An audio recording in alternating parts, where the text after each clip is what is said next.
Pour réhabiliter les friches industrielles polluées, nous avons mis au point un processus rigoureux. Nous l'appelons chaîne des valeurs. C'est ce processus que nous allons décrire ici dans ses grandes étapes.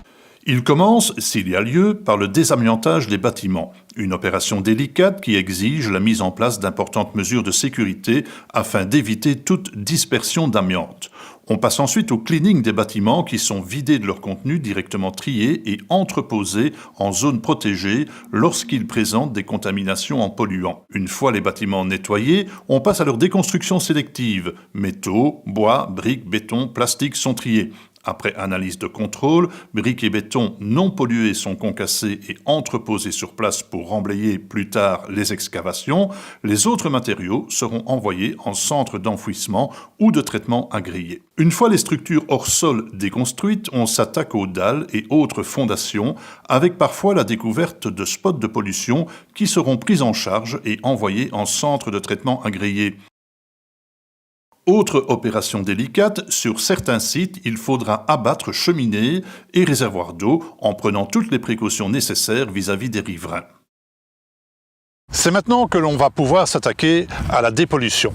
Regardez cette coquille désaffectée. Pendant des dizaines d'années, elle a généré des pollutions. Aujourd'hui, on les retrouve dans les terres et dans les eaux. Certains de ces polluants ont même parfois profité de la géologie du terrain pour contaminer les eaux souterraines. Lors des investigations des sols, toutes ces pollutions ont été précisément localisées et leur volume calculé. Il s'agit maintenant d'excaver les sols pour en extraire les terres contaminées jusqu'à une profondeur déterminée lors de l'évaluation des risques pour la santé et l'environnement. Le niveau de dépollution est ainsi calculé en fonction de l'affectation future du site. Ces terres polluées peuvent alors être envoyées en centre de traitement agréé ou traités sur site. Leur traçabilité est assurée notamment par la pesée de chaque camion sortant du site et entrant en centre de traitement. Pour éviter les va-et-vient d'une noria de camions pendant la réhabilitation du site, on organise le plus souvent possible le transport de ces terres polluées par voie fluviale, un mode de transport qui permet de réduire considérablement les émissions de CO2 et les nuisances pour les riverains. Tout au long du chantier, d'importantes mesures de précaution et de sécurité sont prises en faveur du bien-être des riverains. Par ailleurs, des mesures de protection sont prises pour l'environnement et les écosystèmes si cela s'avère nécessaire. Les eaux sont ainsi pompées et dirigées vers un filtre à sable qui élimine les particules les plus grossières, puis vers un filtre à charbon qui fixe les polluants. Dépolluées, elles peuvent ainsi être rejetées après analyse de conformité. Les spots présentant un risque de dispersion de polluants volatiles dans l'air sont recouverts d'une bâche et des brumisateurs rabattent l'air éventuellement pollué vers le sol. Les camions quittant le site et transportant des matériaux sont obligatoirement bâchés afin d'éviter toute dispersion de poussière polluée en dehors de la friche en réhabilitation.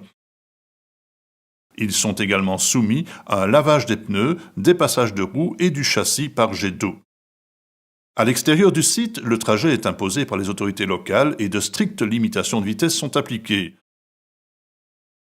Enfin, différents types de mesures sont effectuées, mesures du bruit, mesures des poussières et mesures sur les polluants volatiles, tandis que des balises de détection des gaz fonctionnent en permanence sur le chantier.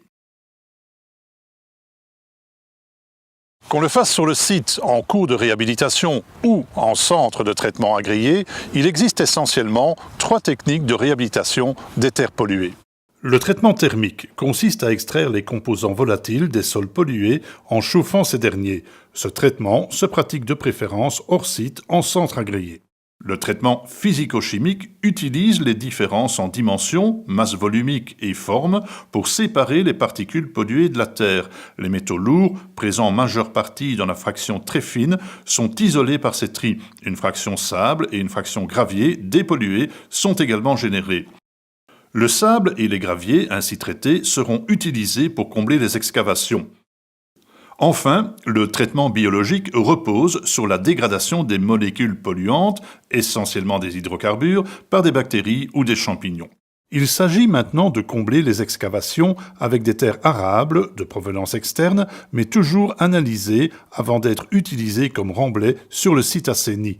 Les matériaux sains, issus du chantier de réhabilitation, seront également utilisés pour ces remblais.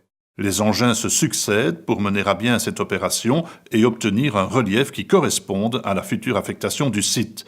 Et c'est ainsi que va apparaître sur le site de notre ancienne coquerie, autrefois gravement polluée en cyanure, hydrocarbures polycycliques, huile minérale, métaux lourds ou encore solvants, une toute nouvelle plateforme logistique reliée aux autoroutes, aux rails et aux voies navigables, ainsi qu'un complexe de bureaux et de petits commerces.